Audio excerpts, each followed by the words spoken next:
en el anterior video, ¿no? No me acuerdo. Ese es el regalo. ¿Chocolate qué era?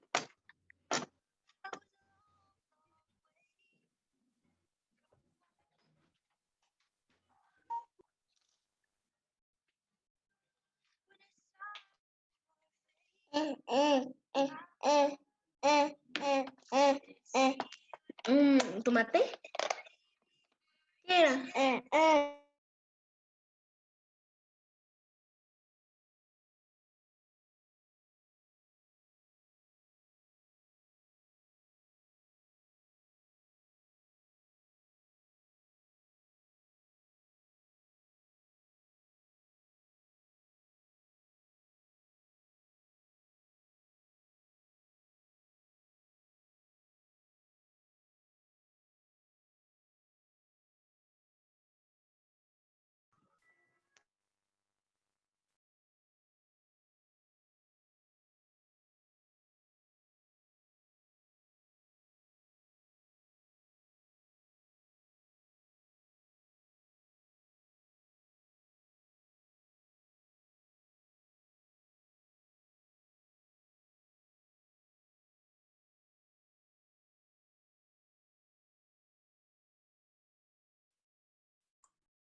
Buen día, estimados alumnos, ¿me escuchan?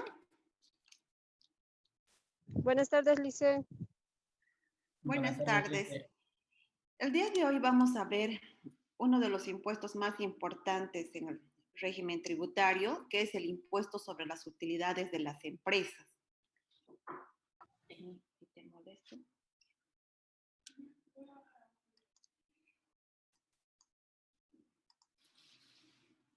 Este es un impuesto que se aplica como un impuesto a la renta. A nivel internacional, los tributos están divididos en tres: impuestos al consumo, impuestos a la propiedad e impuestos a la renta. Este es uno de los impuestos que se aplica justamente a la renta y en el presente caso de las empresas. Ahora ustedes van a tener que recordar sus conocimientos básicos de lo que es la contabilidad, lo que es un balance general, un estado de resultados.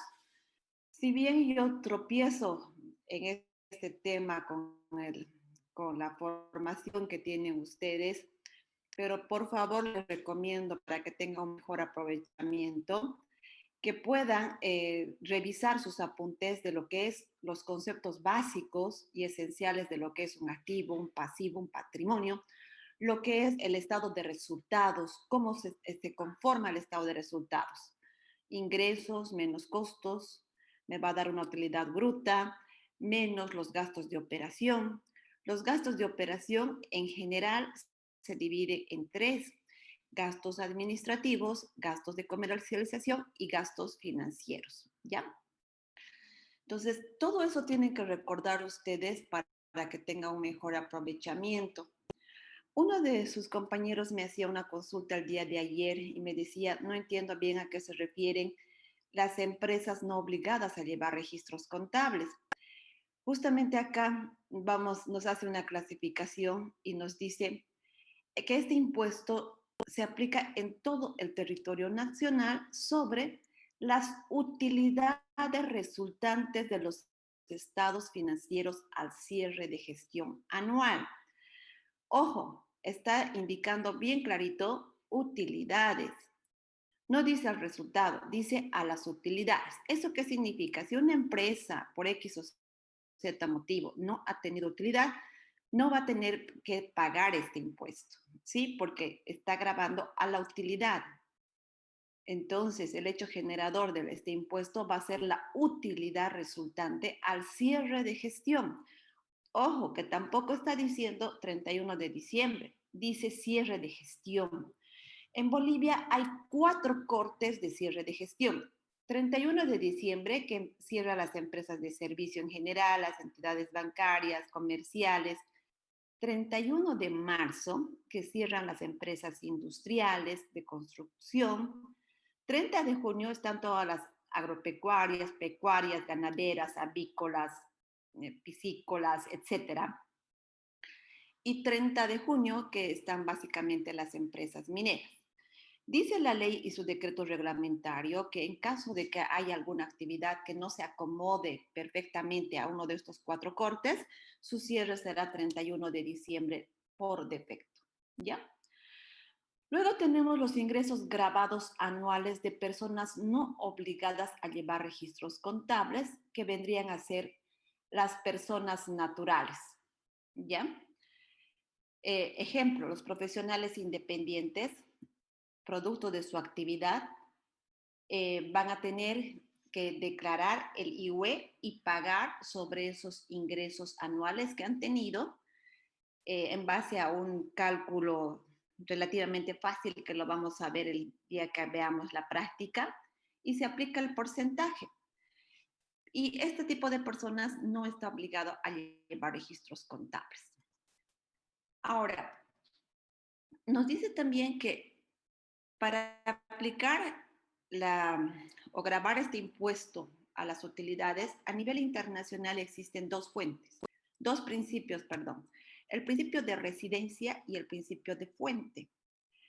Países como Argentina, por ejemplo, las personas pagan un impuesto a la renta independientemente de dónde residan.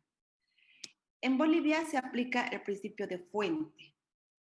¿Qué significa este principio de fuente?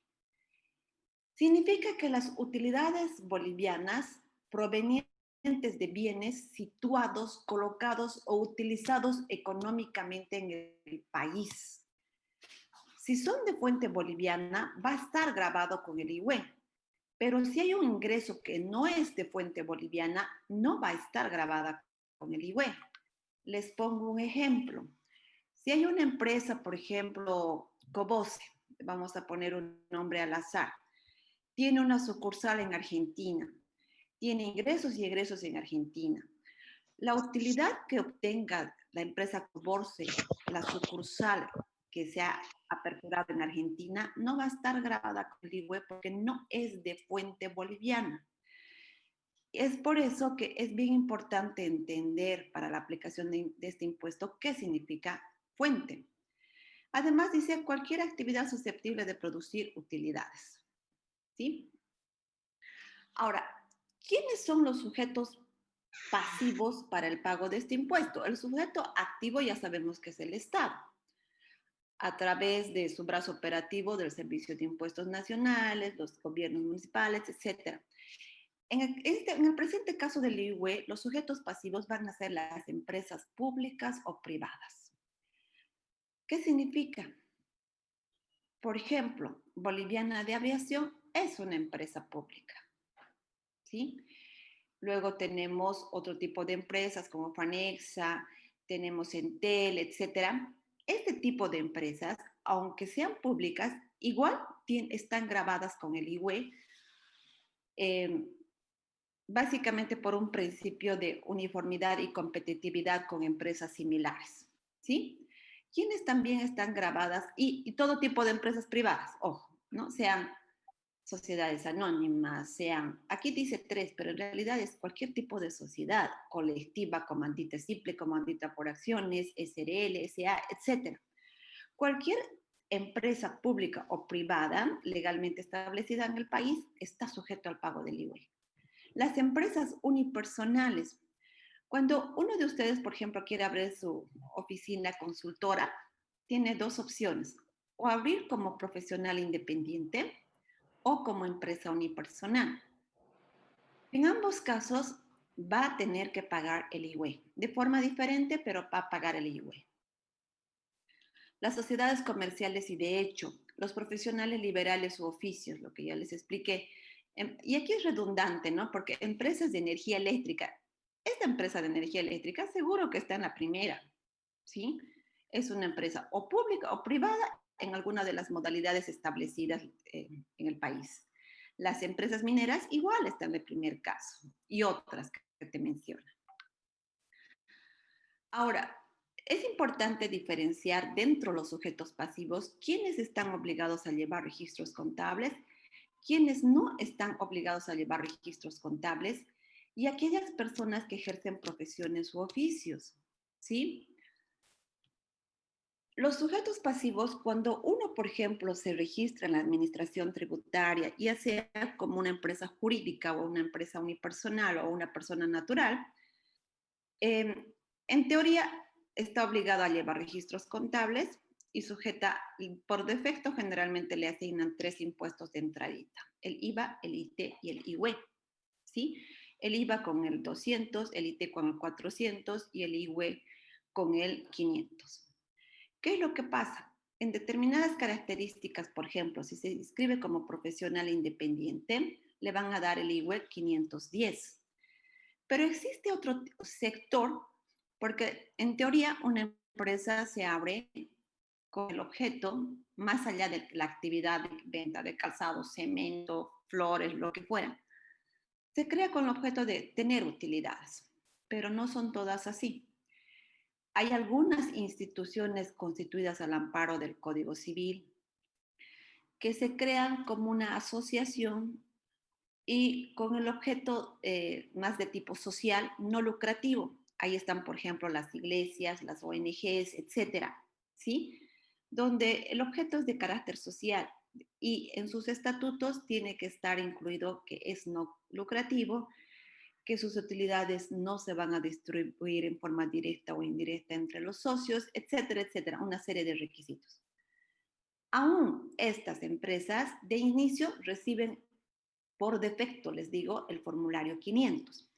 Este tipo de empresas que está con verdecito, no obligadas a llevar registros contables, tienen que hacer un trámite ante impuestos nacionales donde después de una serie de requisitos que tiene que cumplir, que dura bastantes meses, ante la gobernación, notaría, etcétera, etcétera, tienen que hacer su trámite de exención del pago del IUE ante impuestos nacionales.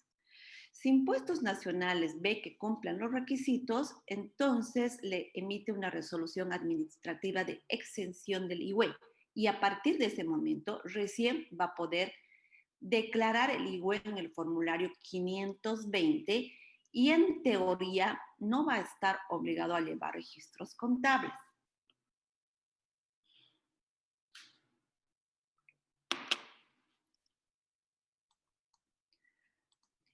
Les digo en teoría porque en realidad todos tenemos que llevar registros contables si queremos saber cómo están nuestras operaciones. Además les digo en teoría porque hay la resolución 30 del 2005 que ha emitido el mismo Impuestos Nacionales, donde obliga a estas empresas presentar una memoria anual. Y en esa memoria anual les exige 3 estados. Un estado de actividades, que básicamente es el balance general con otro nombrecito, el estado de ingresos y egresos y el flujo de efectivo.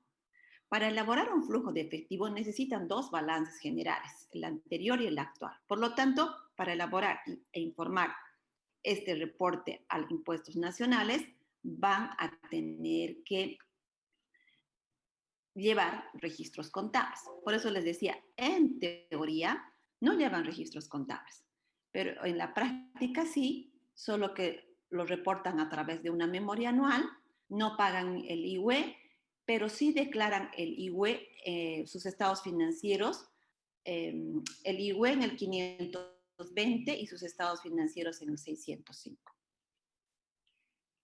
Por si acaso, si tienen preguntas, igual, no hay problema, me interrumpen y absolvemos las dudas que tengan, ¿ya? ¿Se escucha bien? Sí, Lice, se escucha, Ya. Lice.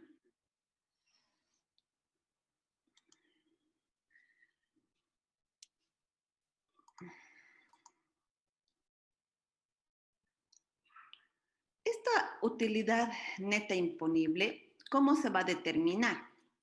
Los que están obligados a llevar registros contables que tienen que declarar en el formulario 500 Van a hacerlo en base a los estados financieros. Esta clase, por si acaso, es netamente teórica, porque yo sé que no me van a entender del todo si no les ejemplifico con un estado de resultados, ¿ya? Ya la próxima clase, porque el IWE es bastante largo, y la próxima clase ya les voy a ir explicando un poco más con la práctica, ¿ya? En la teoría nos dice base a los estados financieros. Concretamente, ¿cuál es el estado financiero que necesito? ¿Alguien sabe? ¿El estado de resultados? El estado de sus resultados. Muchas gracias. Es así. En el estado de resultados me va a mostrar cuántos son los ingresos, cuántos son los egresos y cuál es el resultado. Si he tenido utilidad o he tenido pérdida. Pero esta cosita de acá, que se los voy a poner en otro color,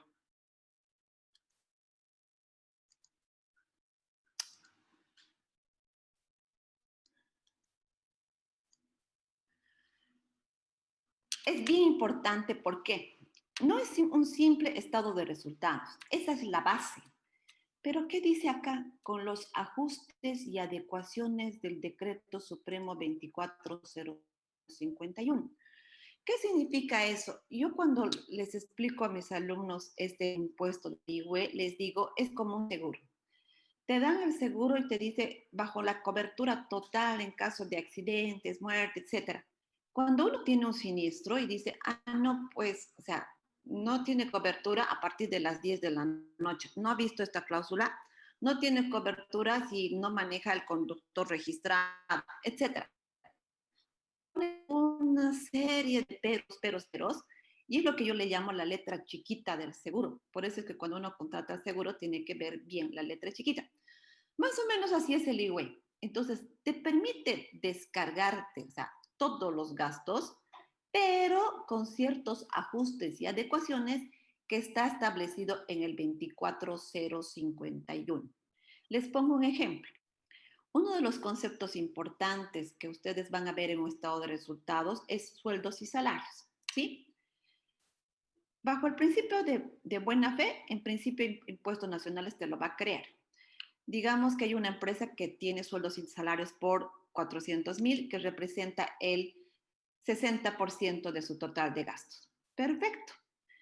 Te va a pedir planillas, te va a pedir aportes a la caja, aportes a la AFP y el pago de impuestos. Esas tres condiciones.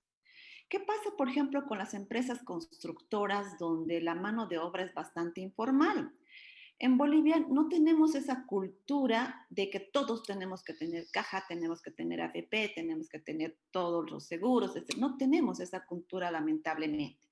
Si bien está dada la norma, en la realidad no sucede así. Muchas veces se contrata por jornales y los empleadores tienen el descuido de hacer contratos, de registrarlos a la caja, a la AFP. Y si impuestos les revisa, les va a decir, tú tienes 400,000 en gastos de sueldo, pero solamente el 70% tiene caja AFP y RCIVA. Por lo tanto, el 30% para mí es no deducible. No, pero aquí están las fotografías, ellos han trabajado, mire sus planillas, sus huellas. No, nada de eso sirve para impuestos. Es lo que les he dicho, la letra chiquita del 24051. Entonces, todos los conceptos pueden ser deducibles siempre y cuando estén adecuados al lineamiento establecido en el 24051.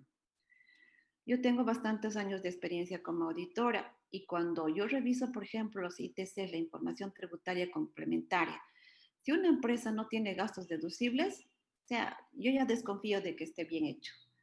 Porque no es que uno haga malas cosas, sino que casi siempre vas a tener gastos no deducibles porque la norma te lo exige.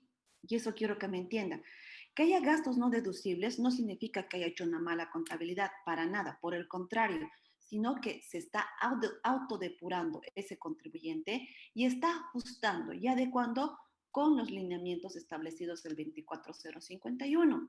Y es lo que estos días yo les voy a explicar qué es grabado, qué es no grabado, qué es deducible, no es deducible, pero les pido un gran favor. Si ustedes no revisan este fin de semana la ley 843 y el 24051, poco o nada me van a entender por más que yo me desgaste explicándoles. ¿Ya? Entonces, mi sugerencia para que vayamos a la par es que ustedes ya revisen y ya vengan con sus dudas y yo les pueda aclarar las dudas que tengan. ¿Ya? Este es un grupo general que les he dicho. Tenemos ingresos grabados y no grabados, tenemos gastos deducibles y no deducibles.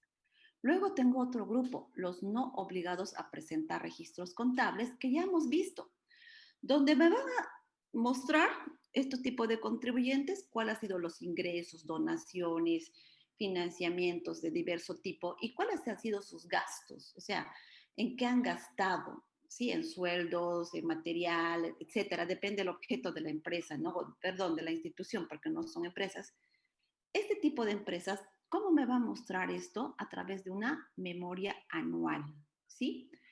La memoria anual es un producto de elaboración propia de cada institución, pero donde tiene que estar todos los antecedentes de su creación, tiene que estar los estados mínimos que les he indicado, tiene que decir cuáles son los logros que ha alcanzado esta institución, qué metas, estadísticas, gráficos, todo eso va a incluir la memoria anual. Luego tenemos un tercer grupo que son las personas naturales que ejercen profesiones liberales u oficios, donde el IUE se graba por lo percibido. O sea, alguien se preguntará y dice, un médico que está registrado como profesional independiente, si no lleva registros contables, ¿cómo paga? Paga por lo percibido. La utilidad que dice tener se presume que es equivalente al 50% del monto total de los ingresos percibidos en la gestión. Dicho de otra manera, esto está tal cual está establecido en la ley, pero dicho en términos más simples, ese médico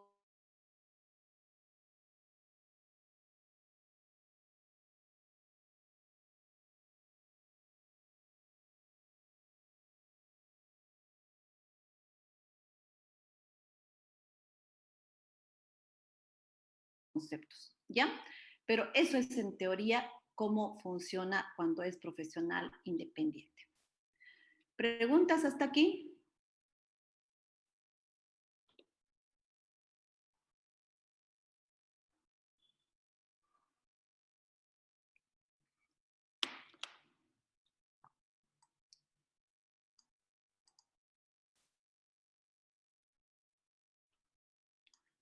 Si no preguntan, yo voy a preguntar. Es una consulta. ¿Nombre? Alexis Málaga. Eh, una empresa, ¿hasta cuántas veces puede declarar pérdida? Porque como dijo el hecho generador es cuando la empresa tiene utilidades. Entonces, si no tiene utilidades, no paga al igual, ¿no? ¿Cuántas veces más o menos puede declarar pérdida una empresa?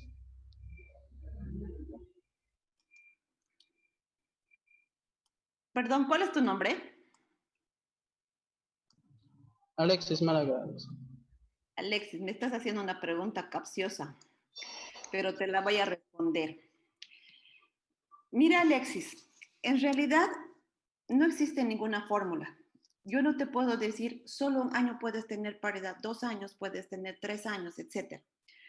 Impuestos muchas veces dicen, no, usted no puede tener pérdida, pero ese es un criterio subjetivo del fiscalizador, no te puede decir eso.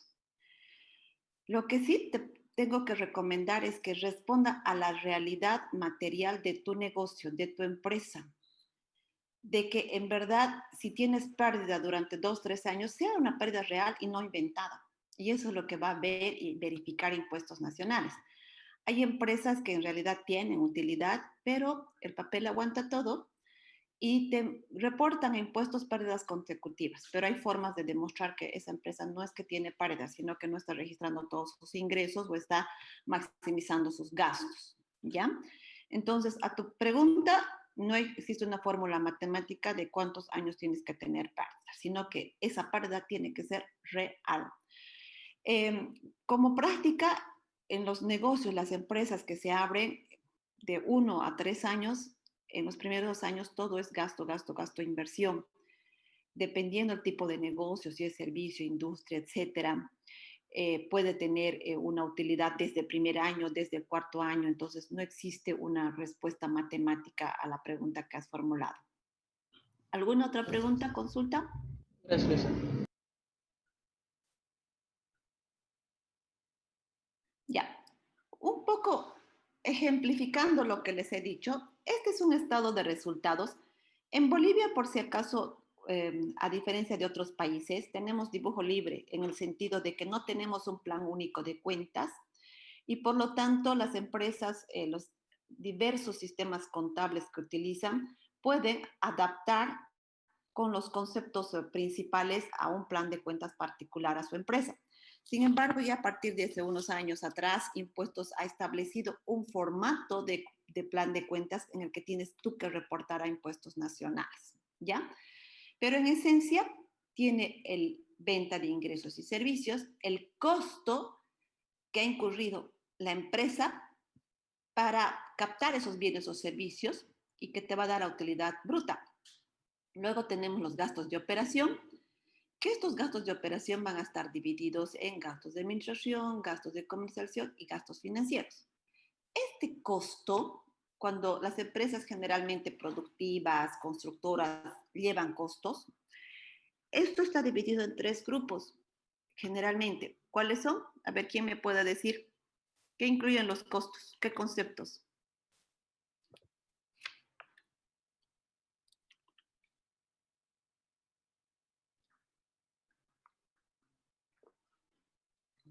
Costos fijos y variables. Ya.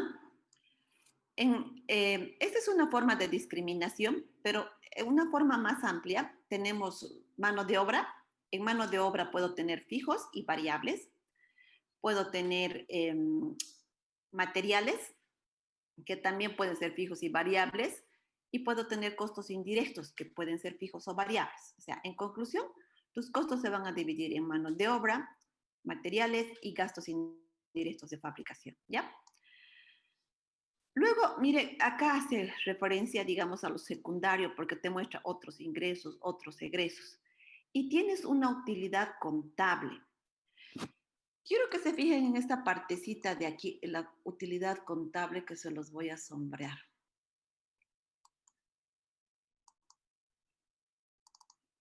Esta utilidad contable, o sea, a simple vista tendría que pagar el IVA, a simple vista. Pero ya les he dicho, es la utilidad más los ajustes. Lo que me interesa es esta parte de acá abajo. Hay muchos estados de resultados que pueden tener pérdida, pero con los ajustes llega a tener un resultado impositivo, positivo, ¿ya? Entonces no se confíen. ¿Por qué? Porque a este resultado, porque aquí yo no me fío de si es utilidad o pérdida, sino a este resultado contable, yo le sumo los gastos no deducibles y le resto los ingresos no grabados para tener mi base imponible, y si producto de esa base imponible tengo una utilidad, le aplico el 25%. Si producto de ese cálculo tengo una pérdida, entonces no pasa nada, ¿ya? ¿Preguntas hasta ahí?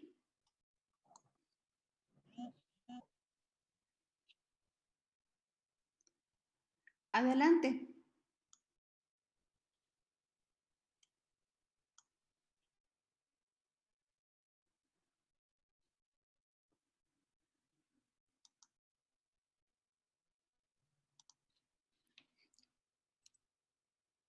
¿Preguntas? Este impuesto es bastante amplio, es el más largo de todos los impuestos y de verdad es un poquito complejo de entender. Por eso es que no voy a bombardearles con mucha información. Prefiero ir paso a paso, absolver las dudas que tengan y que esté bien entendido.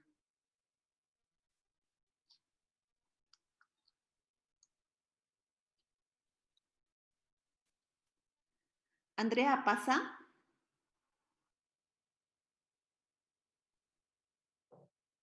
¿Puede habilitar su micrófono? Sí, Te pregunto, ¿dónde ingresa en este estado de resultados que me están mostrando acá el ajuste por inflación y tenencia de bienes? ¿Y qué es este concepto?